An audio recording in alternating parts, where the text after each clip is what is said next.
Bienvenue à la leçon d'aujourd'hui qui sera axée sur l'introduction au théâtre. C'est quoi le théâtre? Eh bien, pour analyser une pièce de théâtre, tu dois être capable de distinguer les différents éléments qui composent la pièce de théâtre. Nous verrons les deux genres, les actes et les scènes, toutes ces personnes qui font fonctionner le théâtre, le personnage principal et le personnage secondaire, la mise en scène et la parole. Jetons vite un coup d'œil au plan de la leçon. Nous commencerons par définir le théâtre.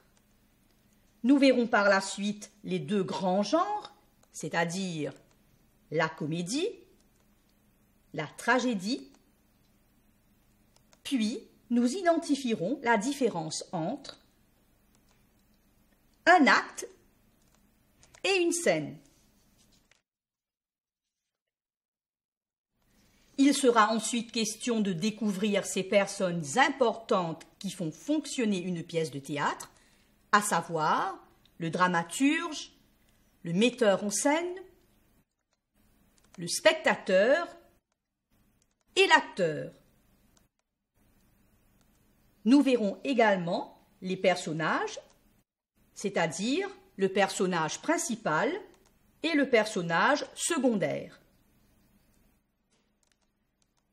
Nous verrons juste après la mise en scène qui comprend la didascalie.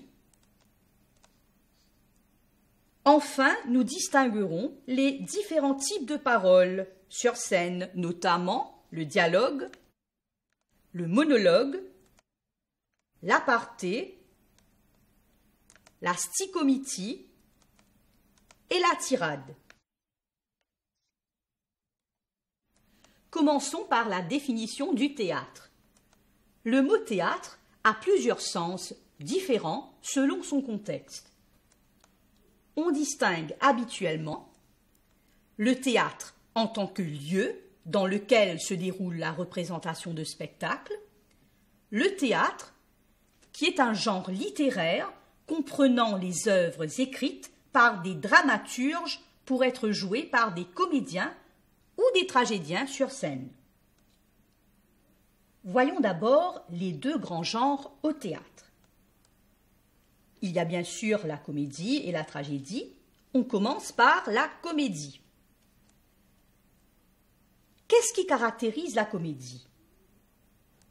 La comédie est une pièce de théâtre qui a pour but de faire rire. Le dénouement est toujours heureux. Le rire peut être provoqué par le comique de caractère. Par exemple, le trait de caractère d'un personnage avare et grincheux. Le rire peut aussi être provoqué par le comique de geste, c'est-à-dire que le personnage fait des mouvements drôles. Le rire peut aussi être provoqué par le comique de mots. Le comique de mots repose sur des jeux de mots et les différents registres de langue, c'est-à-dire la façon de parler, familier ou grossier, courant ou commun, soutenu ou très raffiné. Le rire peut être provoqué par le comique de situation, qui renvoie à une situation improbable qui choque tout le monde, ou alors à un retournement de situation. Voyons ensemble des exemples.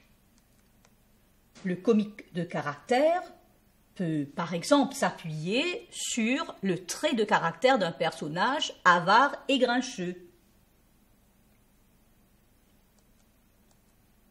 Le comique de geste se rapporte à un personnage qui fait des mouvements drôles.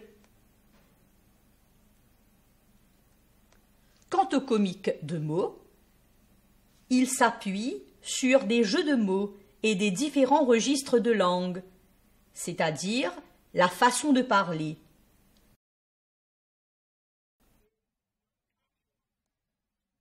Le comique de situation renvoie à une situation improbable qui choque tout le monde, ou alors ça se rapporte à un retournement de situation. Je te propose un exemple de retournement de situation. En 1970, maman est fâchée lorsque l'enfant joue au ballon pendant trop longtemps dehors. En revanche, en 2017, maman se fâche lorsque l'enfant reste enfermé et accro au téléphone portable. Voyons maintenant la tragédie, qui est le deuxième genre au théâtre. Contrairement à la comédie, la tragédie est un genre théâtral au dénouement triste, malheureux, où un ou plusieurs personnages finissent presque toujours par mourir. La tragédie est l'exact opposé de la comédie, qui est un genre théâtral humoristique, drôle. Nous n'allons toutefois pas nous attarder sur la tragédie, puisque nous étudierons dans les prochaines leçons de la pièce de théâtre de Topaz, qui est une comédie écrite par Marcel Pagnol.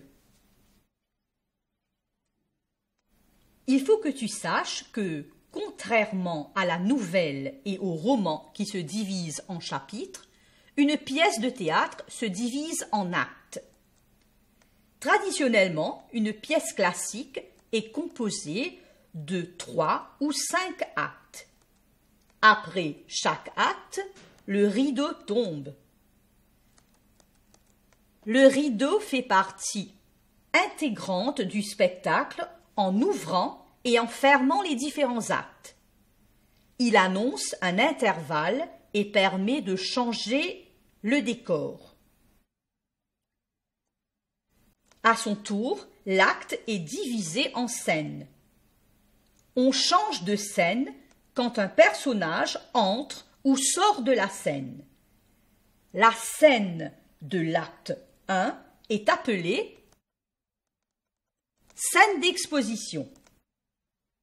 C'est la scène qui introduit la pièce de théâtre. Passons au récapitulatif. Nous avons d'abord défini le théâtre comme un lieu où se déroulent les spectacles. Le théâtre est aussi défini comme un genre littéraire.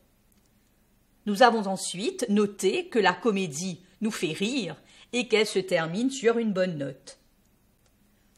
Nous retrouvons parmi les formes de comique le comique de caractère qui s'appuie sur un trait de caractère comique d'un personnage, le comique de geste qui provient des mouvements drôles des personnages, le comique de mots qui repose sur des jeux de mots et le mélange de plusieurs registres de langue.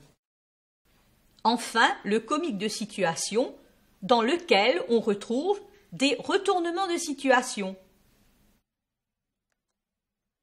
À l'inverse, la tragédie se termine sur une note triste, pouvant même nous faire pleurer à la fin de la pièce. Nous avons ensuite vu que l'acte se réfère aux grandes parties de la pièce de théâtre et qu'il est à son tour divisé en différentes scènes.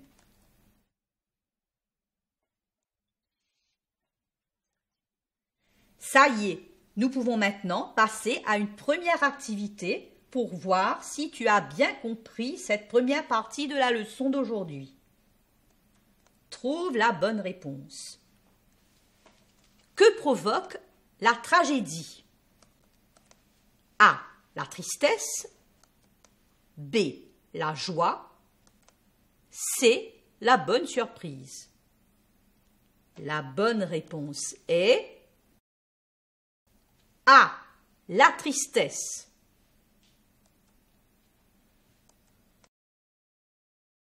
Quel est le but principal de la comédie? A, provoquer les pleurs. B, faire rire. C, provoquer la colère. La bonne réponse est B, faire rire.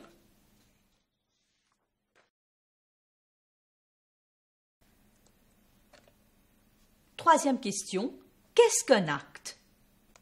A, un costume. B, une partie de la pièce. C, une situation comique. La bonne réponse est B, une partie de la pièce, bien sûr. Qu'est-ce que le comique de caractère? A, une forme de comique basée sur la gestuelle employée par le personnage. B, une forme de comique visant à faire rire par les jeux de langage.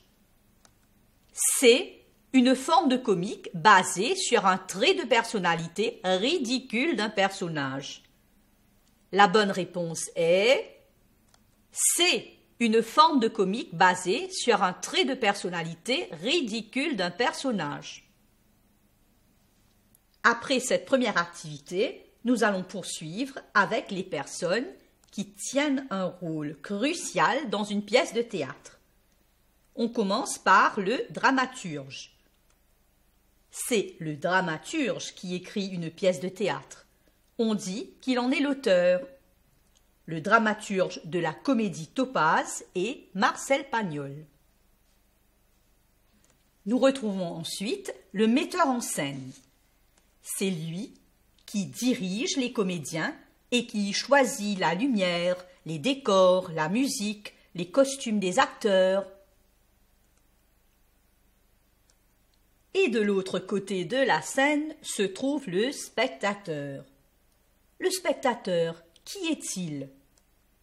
Eh bien, le spectateur, c'est celui qui assiste à toute la pièce de théâtre. Le public, c'est lui. Le spectateur est une personne bien réelle qui regarde, ressent, comprend et juge ce qui se passe sur scène. Comment oublier l'acteur, cette personne en chair et en os qui représente sur scène un personnage? Lorsque l'acteur joue la comédie, on dira qu'il est comédien. En revanche, quand il participe dans une tragédie, on l'appellera un tragédien. C'est ainsi que l'acteur fait son métier de la représentation des personnages au théâtre. Quand on parle d'un personnage, on parle d'un être de papier, contrairement à l'acteur qui est une personne en chair et en os. L'acteur interprète le rôle du personnage. Les personnages au théâtre sont divisés en personnage principal et personnage secondaire. Parlons d'abord du personnage principal. Le personnage principal est le plus important de l'histoire. Tous les événements le concernent. Par exemple, dans Blanche-Neige, c'est la jeune fille qui est le personnage principal. Quant au personnage secondaire, il met en valeur le personnage principal. Il n'est présent que par moments dans la pièce. Dans Blanche-Neige toujours, ce sont les 7 nains qui constituent les personnages secondaires. Parallèlement, dans la pièce Topaz de Marcel Pagnol, Topaz est le personnage principal. Il porte d'ailleurs le nom de la pièce. Toute l'histoire est centrée autour de lui. Son ami Tamise est en revanche le personnage secondaire. On passe au récapitulatif. Je te rappelle que parmi les personnes les plus importantes qui font fonctionner le théâtre, on retrouve le dramaturge, qui est l'auteur de la pièce de théâtre, le metteur en scène, celui qui donne des consignes aux acteurs et qui choisit le décor sur l'estrade, le spectateur, cette personne qui assiste à toute la pièce de théâtre, l'acteur, qui est une personne en chair et en os et qui va interpréter le rôle d'un personnage. L'acteur peut jouer le rôle du comédien et celui du tragédien. L'acteur peut soit jouer le rôle du personnage principal, soit jouer celui du personnage secondaire. Contrairement à l'acteur, le personnage est un être fictif, c'est-à-dire un être de papier.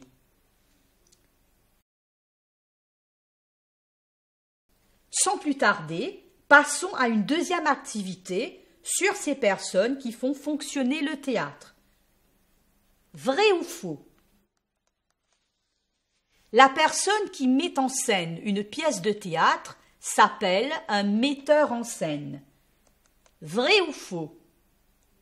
La réponse est vrai. Deuxième question. Le dramaturge est un être fictif. Vrai ou faux? La réponse est faux.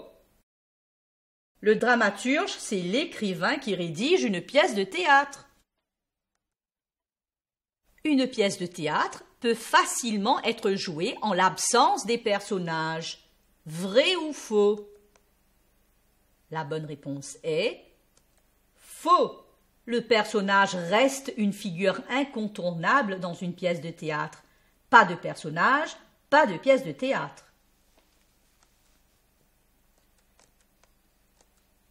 Lorsqu'un comédien joue le rôle d'un personnage principal, on dit qu'il occupe une place très importante dans la pièce. Vrai ou faux? La réponse est vrai, bien sûr. Après cette activité, nous allons continuer avec la mise en scène. C'est quoi une mise en scène? La mise en scène, c'est la représentation de la pièce de théâtre sur scène.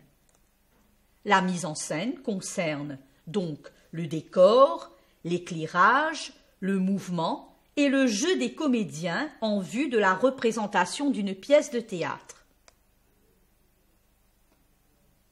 Il faut savoir que la didascalie fait partie de la mise en scène.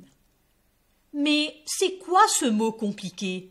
Que veut dire didascalie? Une didascalie se rapporte au mot en italique que tu vois juste au début d'une scène, pendant la scène. Il s'agit de mots qui ne sont pas dits et prononcés par les personnages. Une didascalie donne tout simplement des renseignements sur le jeu des personnages, sur leurs gestes, leurs déplacements, le lieu, l'époque et le décor. Par exemple, comme tu peux le voir, par un beau matin ensoleillé, les yeux pleins d'amour, Renaud déclare sa flamme à Mégane. On passe maintenant à la parole. La parole est au centre de l'action théâtrale. Elle est constituée de répliques prononcées par les personnages. La parole peut être catégorisée en plusieurs types. Le dialogue, le monologue, l'aparté, la stichométie et la tirade. Voyons d'abord ce que c'est qu'un dialogue. Le dialogue est composé de répliques échangées entre deux ou plusieurs personnages. Quant au monologue, il s'agit d'un discours que tient un personnage à lui-même. On passe maintenant à l'aparté. L'aparté est une parole que le personnage se dit à lui-même, mais qu'il prononce à haute voix et que le public entend, mais que les autres personnages présents sur scène ne sont pas censés entendre. Les mots « à part » sont inscrits à côté du nom du personnage. On poursuit avec la stichomitie. Si plusieurs personnages se trouvent sur scène et échangent des répliques courtes, rapides et très enchaînées, on l'appelle stichomitie. Comme quoi, le mot est bien plus difficile que sa définition. Enfin, passons à la tirade. Lorsqu'un personnage lance de longues répliques aux autres personnages sur scène, on parle alors de tirade. Faisons maintenant un récapitulatif. Nous avons d'abord cerné la parole qui peut être catégorisée en plusieurs types. Le dialogue, je parle ici d'un discours prononcé entre deux ou plusieurs personnages. Le monologue, c'est-à-dire un discours que tient un personnage à lui-même. L'aparté est une parole que le personnage se dit à lui-même, mais qu'il prononce à voix haute et que le public entend, mais que les autres personnages présents sur scène ne sont pas censés entendre. La stichomitie est une succession de répliques courtes et vives. La tirade est enfin une longue réplique dite par un personnage en présence d'autres personnages. Passons à notre dernière activité. Place les mots de la liste suivante dans les phrases qui leur correspondent. Je te demanderai de bien réfléchir.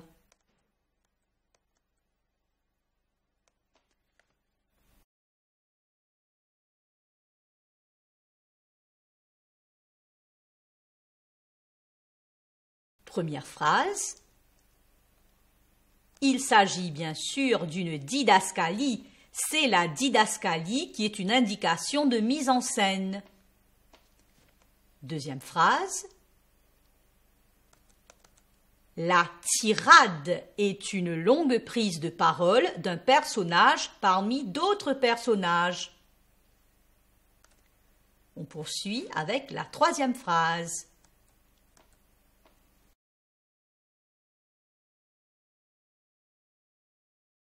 C'est bien sûr la stichomitie qui se rapporte aux paroles rapides et courtes échangées entre les personnages. Quatrième phrase. C'est l'aparté qui introduit une complicité entre l'acteur et le spectateur. Enfin, le monologue est interprété par un seul acteur sur scène. Voilà, c'est fini pour cette première partie de la leçon Introduction au théâtre. À très bientôt pour une prochaine leçon.